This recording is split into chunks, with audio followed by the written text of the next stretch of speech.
রাজধানী ঢাকা ও এর আশেপাশের এলাকায় ঘন কুয়াশায় আচ্ছন্ন হয়ে আছে। হিম বাতাসও জানান দিচ্ছে তাপমাত্রা বেশ খানিকটা কমে গেছে। ঘন কুয়াশার কারণে ভোরে অনেক এলাকার যানবাহন হেডলাইট জ্বালিয়ে চলাচল করছিল। আজ মঙ্গলবার সকাল 9টা পর্যন্ত সূর্যের দেখা মেলেনি।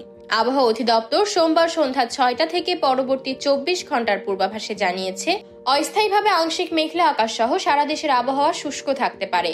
তবে রংপুর ও সিলেট বিভাগের 2-1 জায়গায় হালকা বৃষ্টি হতে পারে বলেও জানিয়েছে সংস্থাটি।